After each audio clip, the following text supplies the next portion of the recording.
വല്ല അരണയോ എന്തോ ആയിരിക്കും. അരണയ്ക്ക് പച്ച നിറാണോ? ഞാൻ ശരിക്കും കണ്ടുവന്നേ. കയറി പിടിച്ചേനെ. പിടിച്ചിരുന്നെങ്കിലോ? പച്ചലപ്പാമ്പല്ലേ, കടിച്ചാലും വിഷം ഉണ്ടാവില്ല. പച്ചിലപ്പാമ്പാലും പാമ്പ് പാമ്പനല്ലേ. പരീക്ഷത്തിന് തക്ഷയം കടിച്ചെങ്ങനെയാ? ഒരു പുഴുവായിട്ട് വന്നാ. എന്റെ ഭാര്യ വിഷം തൊട്ടത് കിണറ്റിന്ന് വെള്ളം കോരുമ്പോഴാ. വെള്ളത്തിൽ മൂർക്കുനാണലിയൊന്നും ഉണ്ടാവില്ലോ. ബക്കറ്റിൽ കയറിയതാ. അന്ന് ഈ ബാലേട്ടനൊക്കെ പറഞ്ഞു നീർക്കൊല്ലി ഇട വിഷം ഉണ്ടാവില്ലെന്ന്. എന്നിട്ടോ നേരത്തോട് നേരം എന്നാ തൊട്ടടുത്തിന്റെ മോളിരുന്ന് കളിക്കുക. 2 വയസ്സാ. അവളെ കാലമ്മ കൂടെ അഴിഞ്ഞു പോയത്. തൊട്ടില്ലല്ലോ. അതെന്താ? എന്നോടാ പക. എന്നെ എണ്ണ അത്രേ ഉള്ളൂ. ഇതൊക്കെ ഇവന്റെ അന്ധവിശ്വാസം. സ്കൂളിൽ പഠിക്കുന്ന കാലത്ത് ഞങ്ങളെല്ലാം കൂടി ഒരു പാമ്പിനെ എറിഞ്ഞു കൊന്നു. അങ്ങനെ എത്രയോ പാമ്പിനെ നമ്മൾ കൊല്ലണു. ഇത് അങ്ങനത്തെ പാമ്പാണോ? എണപ്പാമ്പുകളാ. ഉച്ചയ്ക്ക് ഊണ് കഴിഞ്ഞ് വരുമ്പോഴാ. ഈ ബാലേട്ടൻ ഞങ്ങളുടെ പിള്ളേർ സെറ്റ് എല്ലാരും ഉണ്ട്. ഞങ്ങളുടെ ഇടവഴിയില് 2 പാമ്പുകളാണ് ചേർന്നു. നല്ല അസല് മൂർഖൻ.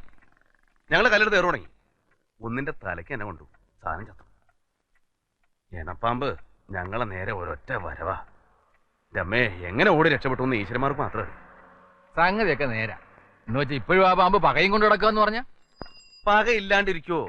എണപ്പാമ്പിനെ കൊന്നത്. അന്നേ രാമമുള്ളവൻ പറഞ്ഞു കടുങ്കയ്യാ ചെയ്തേ അനുഭവിക്കുന്നു. അനുഭവിച്ചില്ലേ? പറഞ്ഞ പോലെ ശരിയായിരിക്കട്ടോ. പാമ്പിന് പകയുണ്ട്. വിവരം വേണ്ടേ? അങ്ങനെയാണെങ്കിൽ ഇടാ മണി. എന്റെ കെട്ടിയുള്ള പാമ്പ് കടിക്കണ്ടേ? ഞാനുണ്ടായിരുന്നല്ലോ എറിയാൻ. അത് നിങ്ങളുടെ കല്ല് കൊണ്ടിട്ടുണ്ടാവില്ല. കൊണ്ടത് എന്റെ കല്ലായിരിക്കും. ആ പാമ്പൊക്കെ ചത്ത് മണ്ണടിഞ്ഞിട്ടുണ്ടാവും. എന്റെ ബാലേട്ട, പാമ്പിന് മനുഷ്യന്റെ ആയുസാ. എന്റെ ദേവനെ കൊത്തിയത് ആ ഇണപ്പാമ്പാ. അതിപ്പോഴും ഞങ്ങളുടെ ഇടവഴിയിലുണ്ട്.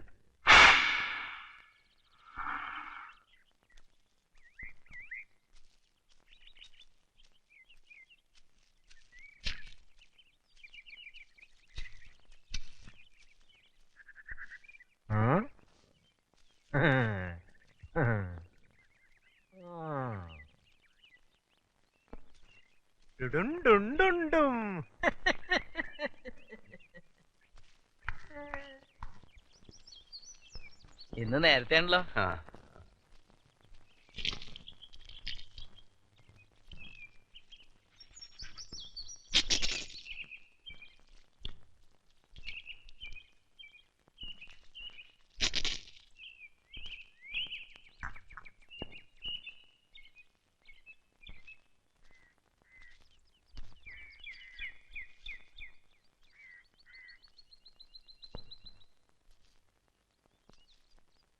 മീനിക്കുട്ടിയില്ലേ അവിടെ?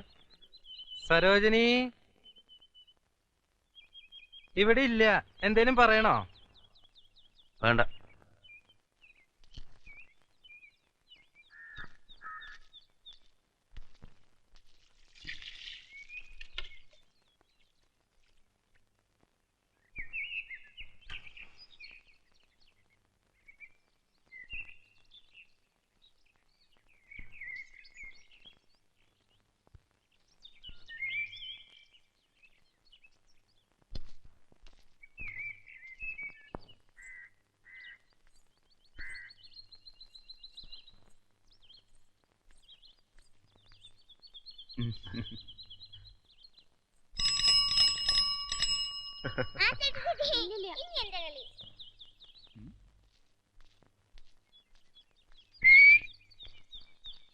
എന്താ അവിടെ?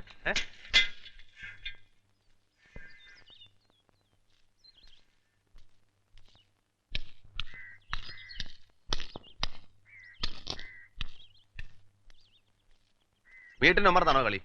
അപ്പുറത്തെങ്ങനെ പോയി കളിച്ചേ? എന്നാ ഇനി അത് വേണ്ട. കളിയും തുള്ളലും. രണ്ടാളും പോയി 4 അക്ഷരം വായിക്കേ. ചെല്ല്.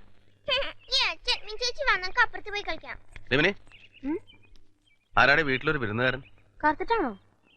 എങ്കിൽ പട്ടാമ്പിയിലെ അമ്മാമ്മയുടെ മോന്റെ മോനാ സുഗുണൻ. അതല്ല, ഇത് വെളുത്തൊരു കോന്തൻ. വെളുത്തിട്ടോ? ആ, എനിക്കറിയില്ല.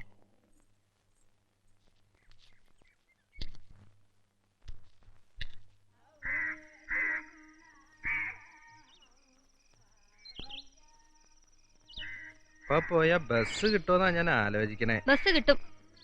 എന്നാ ഞാനിപ്പോ പോവാല്ലേ? സരോജിനി ഒന്നുകൂടെ ആലോചിച്ചിട്ട് ഒരു മറുപടി പറഞ്ഞാ മതി. എനിക്ക് ആലോചിക്കാൻ ഒന്നുമില്ല. എന്റെ കാര്യം ഞാൻ പറഞ്ഞു. ചെറുപ്പം മുതലുള്ള എന്റെ ഒരു ആശയാ. തങ്കപ്പേട്ടൻ കെട്ടിന്ന് കേട്ടപ്പോ എന്റെ ചങ്ക് തകർന്നു പോയി. ഉപേക്ഷിച്ചു എന്ന് പറഞ്ഞപ്പോ ഞാൻ വരാൻ പോയതാ. പിന്നെ എന്ത് പറ്റി?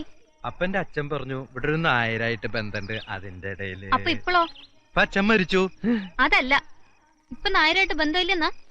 2 കുട്ടികളെയും തള്ളയും വഴിയാധാരാക്കാണ്ട് വഴക്കും പിണക്കൊക്കെ കളഞ്ഞ് അവളെ വിളിച്ചോണ്ട് സന്തോഷമായിട്ട് ജീവിക്കാൻ നോക്കും. ഒത്തു പോവാൻ പറ്റുന്നില്ല സരോജിനി. പറ്റണില്ലെങ്കിൽ വേണ്ട. പക്ഷെ മേലാൽ ഈ ഒരു കാര്യം പറഞ്ഞ് പടി ചവിട്ടരുത്. ഇപ്പൊ കാണിച്ച മര്യാദ കിട്ടില്ല. സരോജിനി.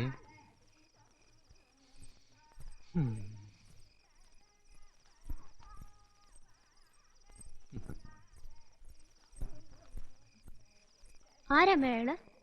എന്തോ മുള്ളിപ്പത്തരിച്ച ബന്ധമൊക്കെ പറയണ്ട്. കേറിയില്ല. സുരേഷൻ 3-4 പ്രാവശ്യം ചോദിച്ചു ആരാ എന്താന്നൊക്കെ. നീ എന്ത് പറഞ്ഞു? ഞാനെന്താ പറയാ, ഞാൻ പോകുമ്പോ വന്നിട്ടില്ലല്ലോ.